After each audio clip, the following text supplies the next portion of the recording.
This is the story of how a mentholated salve invented by a small-town pharmacist in North Carolina became one of the most recognized products on the planet. The company behind Vicks VapoRub brought in $25,000 in 1907, and by 1919 that number had climbed to nearly $3 million, with most of that jump happening in a single year during the deadliest pandemic in modern history. What makes the whole thing stranger is that the man who created it never lived to see any of it play out. So let's get into it. Lunsford Richardson entered the world on December 30th, 1854, in Johnston County, North Carolina, and his first career had nothing to do with medicine. He graduated from Davidson College in 1875 as salutatorian with honors in Latin, and for a while, he taught it. That changed in 1880 when he bought a drugstore in Selma, North Carolina, and started learning to compound remedies from scratch. By 1890, he'd relocated to Greensboro, where he and a partner named John B. Ferris opened the Richardson Ferris drugstore. And here's a detail that's easy to miss. That same Greensboro drugstore had previously employed a young clerk named William Sidney Porter, who you almost certainly know by his pen name, O. Henry.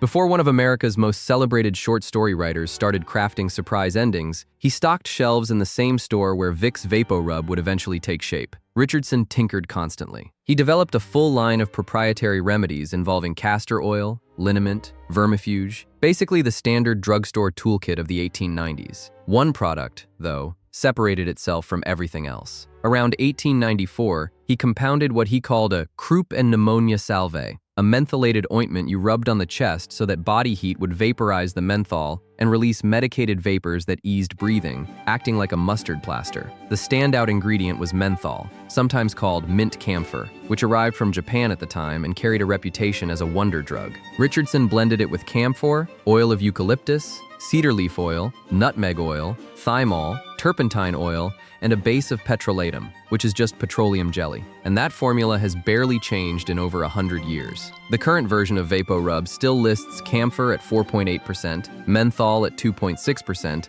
and eucalyptus oil at 1.2%, which means if Lunsford Richardson walked into a pharmacy today and cracked open a jar, he'd recognize it on the spot. Now he needed a name. Richardson's croup and pneumonia cure salve wouldn't fit on the label, and the story goes that this was literally the reason he abandoned it. Instead, he named his line of remedies after his brother-in-law, Dr. Joshua Vick, a respected physician in Selma. Vick was short, punchy, and easy to remember. Some accounts also mention that Richardson spotted an advertisement for Vicks seeds and liked the look of the word, but either way, that name held. In 1898, Richardson dissolved his drugstore partnership and launched the Lunsford Richardson Wholesale Drug Company. The arrangement frustrated him almost immediately because his stockholders wanted dividends while he wanted to pour every dollar back into promotion. That tension reached a breaking point in 1905, when he sold the wholesale business, kept the rights to all 21 of his medicines, and started fresh with a new venture called the Vick Family Remedies Company, funded with just $8,000 in capital. The early setup tells you everything about how scrappy this operation actually was. On South Davie Street in Greensboro,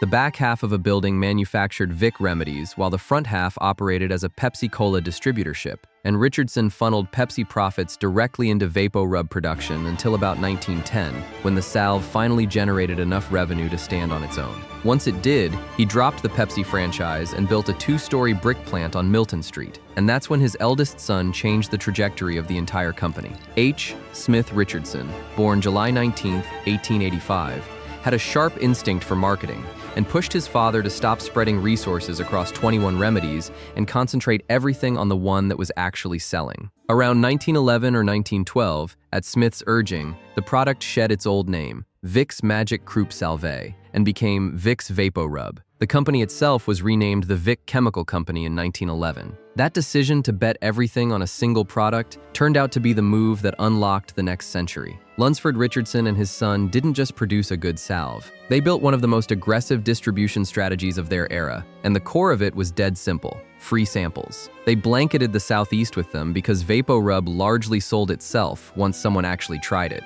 which meant the real challenge was never persuasion, but rather getting that first jar into someone's home. Billboards went up along roadsides, newspaper ads ran constantly, signs appeared on streetcars, and point-of-sale displays filled store counters. None of that, though, compared to what they discovered in 1917. That year, the U.S. Postal Service began allowing mail to rural addresses without a specific person's name attached. You could write box holder on the envelope and it would still arrive. And Richardson jumped on this channel immediately, sending out millions of VapoRub samples addressed to nothing but that single word. North Carolina historians actually credit Lunsford Richardson as one of the originators of what we now call junk mail. So the next time you pull a stack of unsolicited flyers out of your mailbox, you can partially thank the inventor of VapoRub. The numbers tracked the effort perfectly. $25,000 in sales by 1907 grew to nearly $150,000 by 1913, as VapoRub expanded beyond the Southeast and reached the North. By 1917, it had crossed west of the Mississippi, and sales topped $600,000. That kind of trajectory is exactly what a small company dreams about: steady and accelerating. What nobody expected was that a global catastrophe would compress the next decade of growth into 12 months. The Spanish flu swept the world in 1918 and struck the United States with brutal force, leaving hundreds of thousands of Americans struggling to breathe. When people can't breathe, they reach for whatever they can find. VapoRub had been growing steadily for over a decade by that point, but the pandemic converted it from a regional remedy into a national household name practically overnight. Both longtime users and first-time buyers flooded stores searching for anything that might help, and the demand became extraordinary. The Vick Chemical Company ran a 6-ad newspaper campaign called the Spanish Influenza Series, which reframed the flu as, quote, simply the old-fashioned grip masquerading under a new name, and walked readers through exactly how to apply VapoRub over the throat and chest so that, quote, medicated vapors loosen the phlegm, open the air passages, and stimulate the mucous membrane to throw off the germs. And then there are the numbers, which tell the story better than anything else. $900,000. That's what Vicks brought in during 1918, before the pandemic fully took hold. 1 year later, the figure sat at $2.9 million, roughly a tripling of revenue confirmed by the Wake Forest University Baptist Medical Center, Encyclopedia's Dictionary of North Carolina Biography, UNC Libraries, and the company's own historical timeline. Keeping up with that kind of demand nearly broke the operation. The Milton Street plant in Greensboro ran around the clock, day and night, and salesmen were pulled off the road and brought back to the factory floor to help with production. Output exceeded 1 million jars of VapoRub per week. At one point, the company suspended its special November promotional deal and asked newspapers to cancel the Spanish Influenza Series ads because it physically could not fill the orders coming in. They eventually announced they could meet demand again and renewed the deal through March of 1919. The pandemic turned Vicks into a name recognized across the country, but not everyone celebrated what that meant. A 1919 article titled "The Epidemic and the Profiteer," published in the Bulletin of the Rhode Island State Board of Public Health and reprinted in North Carolina's Health Bulletin, warned of patent medicine firms using the pandemic, quote, to their own financial advantage, and its final paragraph appears to describe Vicks VapoRub specifically. That tension should feel familiar to anyone who lived through 2020, because when a crisis creates massive demand for a product, the line between meeting a genuine need and capitalizing on fear gets thin fast. And people were already debating it over 100 years ago. This next part almost feels scripted. Lunsford Richardson, the man who invented a product designed to help people breathe during respiratory illness, died of pneumonia. It happened on August 21st, 1919, while he was on a trip to San Francisco, making him an influenza-era casualty at 64 years old. He had just watched his creation go from a regional salve to a nationally recognized brand, watched sales triple and his factory run around the clock. And none of it mattered, because he never got to see what came next. VapoRub going global, NyQuil, the company becoming a billion-dollar brand, all of it arrived after he was gone. The Greensboro Daily News ran an obituary noting that Richardson never passed anyone on the street, young or old, black or white, without a nod and a smile. He was buried in Green Hill Cemetery in Greensboro. Years later, black citizens of Greensboro petitioned to name a World War II Liberty ship in his honor, calling him a white friend, and the ship was christened the SS Lunsford Richardson. With the founder gone, H. Smith Richardson stepped into the presidency in 1919 at 34 years old, though he'd already been running operations as general manager since 1915 and had been the one behind both the VapoRub rebrand and the single product focus. Under his leadership, the company expanded aggressively into foreign markets. U.S. sales reached about $4.5 million by 1923, and VapoRub entered more than 60 countries by 1929, growing to 120 by the time Smith Richardson died died in 1972. A quarter of the company's stock went public in 1925 and listed on the New York Stock Exchange, which meant real outside capital was flowing in for the first time. Smith Richardson shifted to chairman in 1929, handing the presidency to his younger brother, Lunsford Richardson Jr., and turned his attention to long-range strategy, founding the Smith Richardson Foundation in 1935. The growth numbers across his roughly 50-year tenure are staggering on their own, from $25,000 in sales all the way to nearly $95 million, and by the time of his death in February 1972, approximately $450 million. The path wasn't entirely clean, though. In 1930, Vic Chemical merged into a conglomerate called Drug Inc., alongside Sterling Products, Bristol-Myers, Lifesavers, and United Drug. That alliance collapsed just 3 years later in 1933, an early lesson in what happens when corporate consolidation moves faster than corporate trust. For decades, Vicks operated as a one-product company. VapoRub carried everything, and anything else in the lineup orbited around it. That began to shift in 1931 when the company introduced nose drops, cough drops, and a gargle, followed in 1941 by the Vicks Vapo Inhaler, sometimes called the Vicks Stick. A first cough syrup arrived in 1952, notable for being an early non-narcotic option for cough relief, and Sinex nasal spray hit shelves in 1959. But the real shift arrived in 1966, when Vicks launched NyQuil, the first multi-symptom liquid nighttime cold and flu medicine on the market. The name reportedly came from nighttime tranquility, and the product itself broke new ground as a liquid formula with a dosing cup designed to tackle multiple symptoms at once so you could actually sleep through the night. Then came the slogan. If you're of a certain age, you can probably recite it from memory. The nighttime, sniffling, sneezing, coughing, aching, stuffy head, fever, so you can rest medicine. That tagline was first coined in 1979, and it turned into one of the most recognizable lines in advertising history. Daycare followed in 1976 as the non-drowsy daytime counterpart to NyQuil, and was later renamed DayQuil in the early 1990s, while ZzzQuil launched in 2012 as a non-habit-forming sleep aid, essentially spinning off NyQuil's sleep-inducing properties into a standalone product. The Vic Chemical Company changed hands several times in the second half of the 20th century. An acquisition of the William S. Merrill Company in 1938 eventually led to a renaming as Richardson Merrill in 1960. Then, in the early 1980s, the Merrill Pharmaceutical Division was sold off to Dow Chemical, and whatever remained of the over-the-counter business became Richardson Vicks. The defining moment landed in 1985 when Unilever launched a hostile takeover bid structured in a way that was aggressive even by Wall Street standards. They offered $60 a share if the Vicks board supported the offer, and only $48 a share if the board rejected it, a $12 per share penalty for saying no. The Richardson family still held about a third of the company's shares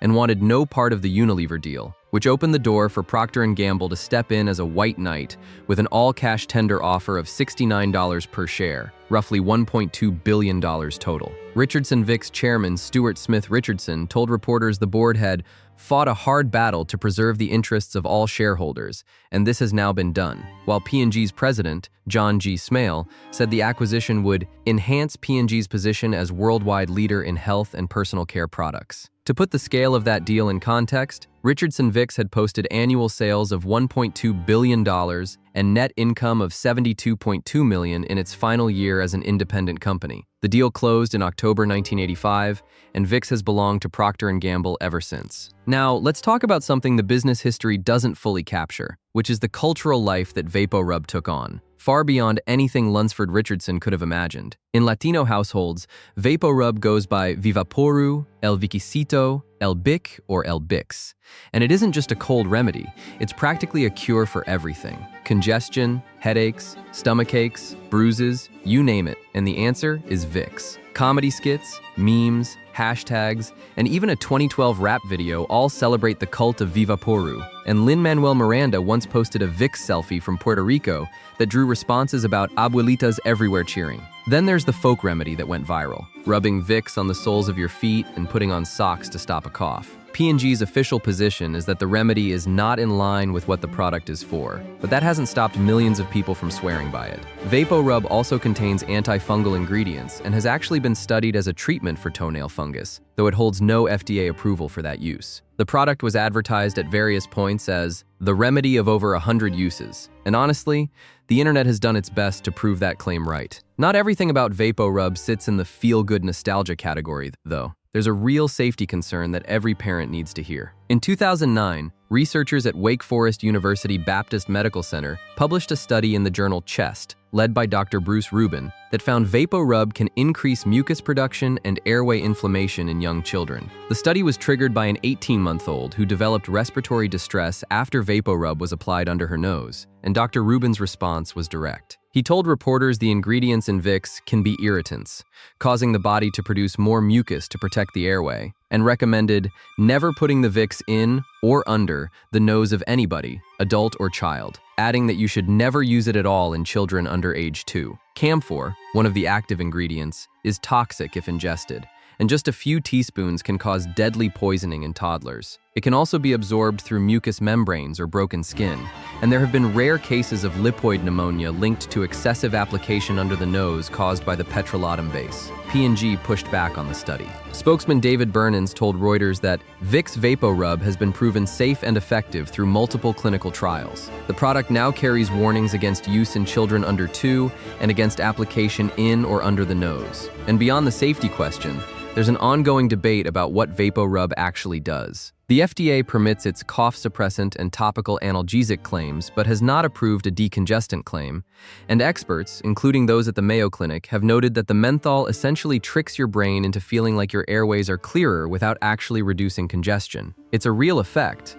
but a sensory one, not a physiological one. Today, Vicks sits inside Procter Gamble's portfolio and carries the designation of a billion-dollar brand, meaning it generates more than $1 billion in annual sales. P&G added it to that list in April 2015, and the brand is marketed as the world's #1 selling over-the-counter cough and cold brand, a claim P&G sources to Nicholas Hall's global OTC sales database, with products sold in more than 60 countries. The lineup now stretches well beyond VapoRub to include NyQuil, DayQuil, Cinex, ZzzQuil, VapoCool, VapoStick, VapoShower, VapoBath, a lavender version of VapoRub, and a non-medicated baby rub for infants. During the COVID-19 pandemic, Vicks products saw elevated demand as consumers stocked up on cough and cold medicine, and P&G reportedly doubled down on marketing. But the effect was far less dramatic and far less documented than the 1918 spike. P&G's SEC filings stated that the pandemic has not had a materially negative impact overall on the company, and noted that the biggest COVID-driven demand surges actually came in cleaning, hygiene, and fabric care, not specifically in Vicks. P&G doesn't break out a standalone Vicks revenue number in its public filings, since the brand sits within the personal healthcare category of the healthcare segment, so no exact current dollar figure exists. That healthcare segment as a whole posted roughly $12 billion in fiscal year 2025. So here's where it all lands. In 1894, a former Latin teacher in Greensboro, North Carolina, mixed menthol, camphor, and eucalyptus oil into a jar of petroleum jelly, named it after his brother-in-law because the name was short enough to fit on a label, and sold it out of the back of a building that also distributed Pepsi-Cola. He pioneered junk mail to get free samples into people's hands, and when the deadliest pandemic in modern history arrived, his product jumped from $900,000 in sales to nearly $3 million in a single year. Pneumonia killed him before he could see the company go global. His son took over and turned Vicks into a brand sold across 120 countries, and the company passed through multiple owners before landing at Procter Gamble for $1.2 billion in 1985. Today, more than 130 years after Lunsford Richardson first mixed that salve, the formula is essentially the same, and people are still rubbing it on their chests, on their feet, and on pretty much anything else they can think of. That's the story of Vicks. A pharmacist, a pandemic, and a jar of mentholated petroleum jelly that somehow became one of the most recognized products on Earth. If you found this one interesting, hit subscribe. We'll see you in the next one.